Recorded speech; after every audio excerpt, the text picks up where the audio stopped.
Morning star public school की तरफ से ऑनलाइन क्लास में 7th क्लास के बच्चों को स्वागत है। तो बच्चों, आज हम एक टॉपिक पर विचार करते हैं जिसका शीर्षक है एक ही उत्तर।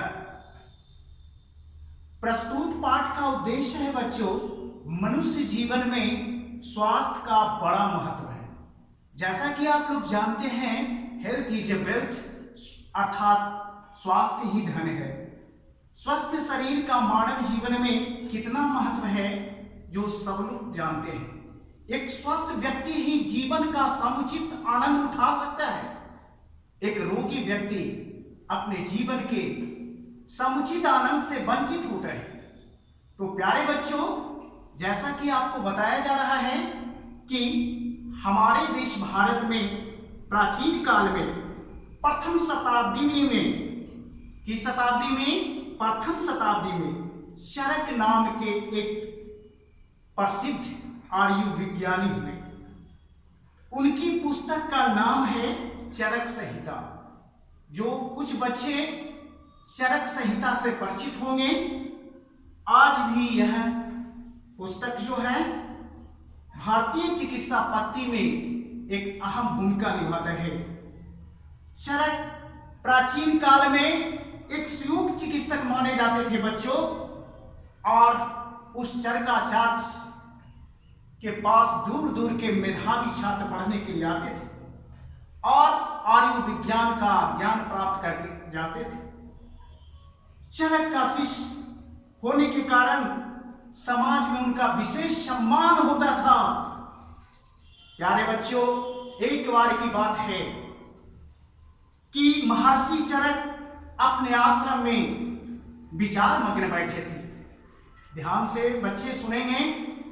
एक बार की बात है कि महर्षि चरक अपने आश्रम में ध्यान मग्न, विचार मग्न बैठे थे। तभी उनके 4 शिष्यों ने आकर उनके चरण छुए। चरक ने उन्हें आशीर्वाद दिया और बैठने का संकेत किया। महर्षि की अनुभवी आंखें ताड़ गई कि कुछ पूछना चाहते हो।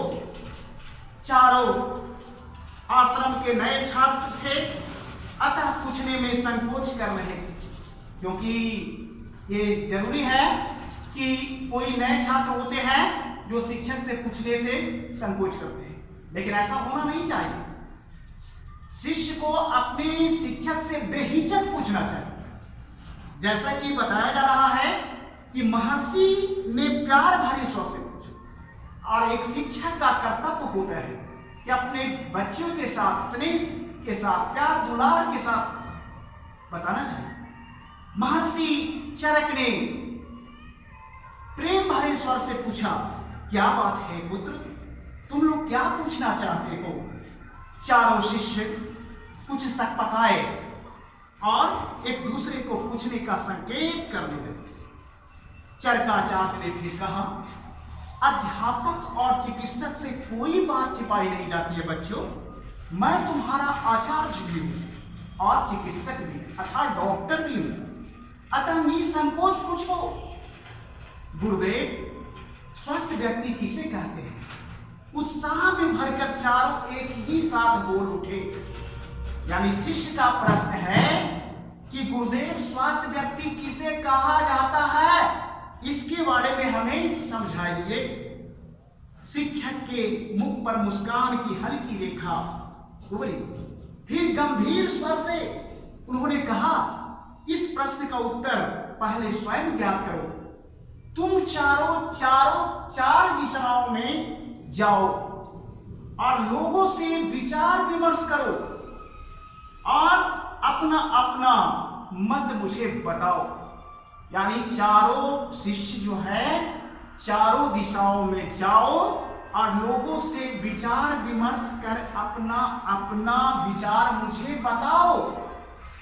गुरु के आदेशानुसार चारों शिष्यों ने वैसा ही किया। एक पूरब गया तो दूसरा पश्चिम गया, तीसरा दक्षिण गया तो चौथा उत्तर गया।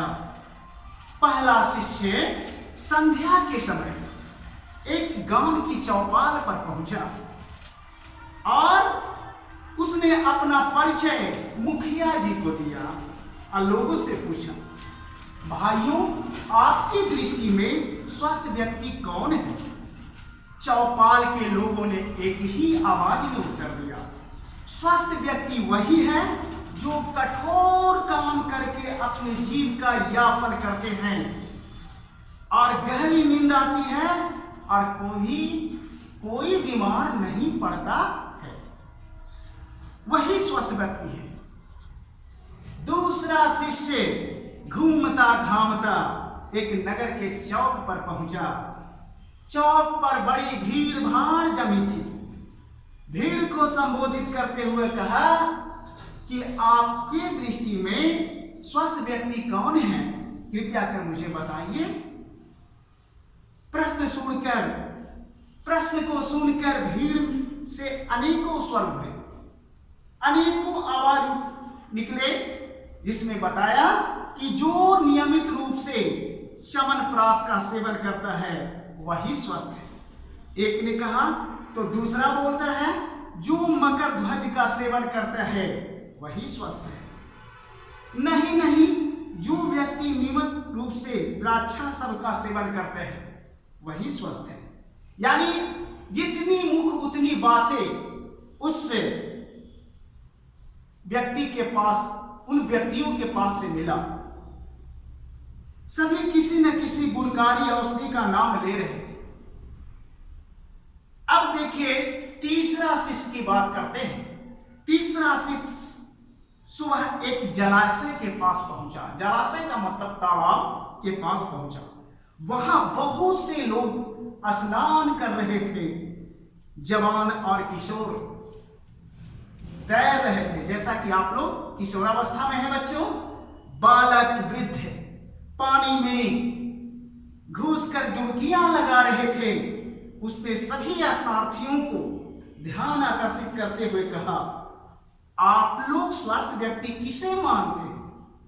स्नार्थियों ने कहा, स्नार्थियों का मतलब स्नान करने वाले लोग। जो व्यक्ति प्रतिदिन स्नान करता है वही स्वस्थ है।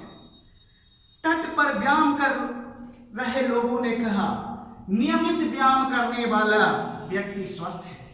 सभी तैरने वाले बोल पड़े, तैरना एक अच्छा व्यायाम है, हम लोग इसलिए प्रतिदिन तैरते हैं और स्वस्थ रहते हैं। अब चौथा शिष्य की बात करते हैं बच्चों। चौथा शिष्य घूमता घामता कहां पहुंचा? जंगल में पहुंच गया। कुछ दूर जाने पर उसे आदिवासियों का एक गांव मिला। क्या मिला? आदिवासियों का एक गांव मिला और उस आदिवासियों से उसने पूछा, स्वस्थ व्यक्ति कौन है? आदिवासियों ने एक स्वर में कहा, जो नगर की भीड़ भाड़ में दूर प्रकृति के स्वच्छ वातावरण में निवास करता है तथा शुद्ध और प्राकृतिक भोजन करता है वही स्वस्थ है, वही स्वस्थ व्यक्ति है। देखिए हम सब कितने स्वस्थ हैं। मीलों हिरण के पीछे दौड़ सकते हैं, दौड़ते दौड़ते पहाड़ों पर चढ़ उतर सकते हैं। हमें नगर के लोगों की तरह न कोई दवा खानी पड़ती है और न ही बुढ़ापे में हमें दूर की चीजें देखने में कोई परेशानी होती है। चारों शिष्य अपने अपने विचारों के साथ अपने गुरु चरकाचार्य के पास पहुंचे बच्चों। उन्होंने चरण स्पर्श कर बारी बारी से अपने अनुभव सुनाए और जिज्ञासा की कि वे किसको सही माने। महर्षि चरक ने कहा, तो अब किसे स्वस्थ मानते हो? गुरुदेव, कठोर परिश्रमी ही स्वस्थ है, पहला शिष्य ने कहा कि गुरुदेव कठोर परिश्रमी ही स्वस्थ रहता है। मैंने आंखों से देखा है कि लोग च्यवनप्राश, मकर ध्वज और स्वास्थ्य वर्धक औषधियों के सेवन से स्वस्थ रहते हैं। दूसरा बोला, गुरुदेव मुझे तो लगता है कि नियमित व्यायाम करने वाला ही स्वस्थ रहते हैं। तीसरा बोला, प्राकृतिक जीवन ही स्वास्थ्यकर है, शहर से दूर प्रकृति की गोद में रहने वाला व्यक्ति स्वस्थ है। चौथे शिष्य ने कहा, एक प्रश्न के 4 उत्तर। इस तरह से महर्षि चरक कुछ मुस्काए और फिर कहने लगे, तुम लोग ठीक कहते हो बच्चों, परंतु एक प्रश्न के 4 उत्तर कैसे हो सकते हैं? शिष्यों ने कहा, 4 नहीं, 1। ये चारों दृष्टिकोण मिलकर तुम्हारे प्रश्न का उत्तर बन सकता है। स्वस्थ वातावरण में कठोर परिश्रम करके रोटी खाने वाला व्यक्ति निश्चित रूप से स्वस्थ होता है। शरीर को स्वस्थ एवं शक्तिशाली बनाए रखने के लिए पौष्टिक आहार आवश्यक है।